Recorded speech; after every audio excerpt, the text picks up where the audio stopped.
Hi, it's time to talk about conflict resolution tool number 1. Today I'm going to talk about a framework that I created called the P.A.U.S.E framework. Before we proceed, I want to share with you that most conflict isn't caused by what was said. It's generally caused by how it was said, what it triggered, and what might have happened after it was said.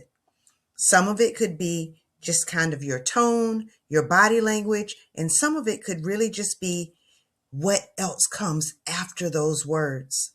Someone makes a comment, your heart starts racing, your mind fills in the blanks instantly, your emotions take over, and then you do what?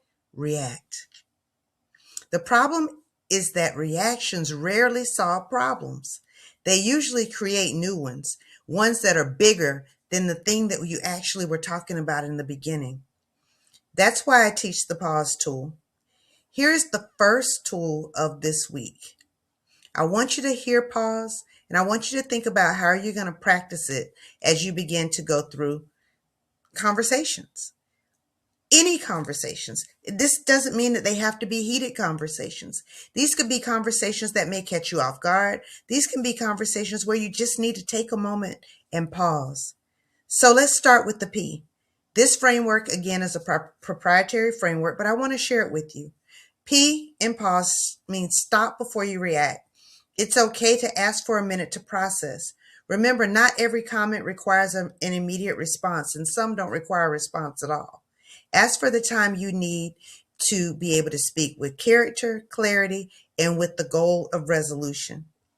The A in pause. Assess. Ask yourself, what am I feeling? What am I assuming? And how are these things influencing the way I am hearing, the way I am speaking, and what I am actually doing in this moment?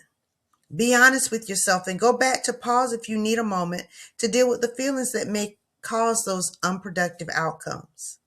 The U in pause is understand.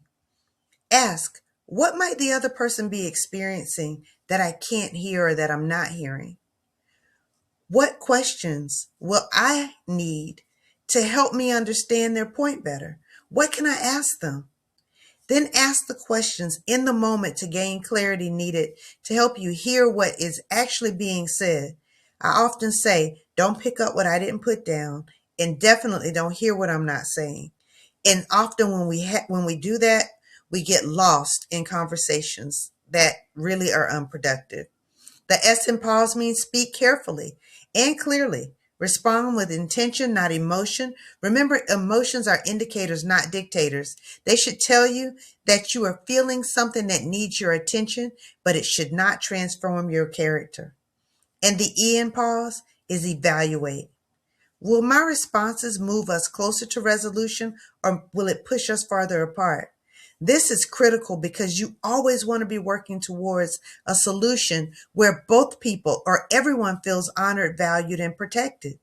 It has been said to keep the main thing the main thing.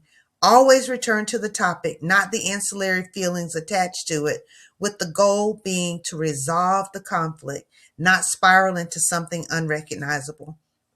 So let me give you a challenge.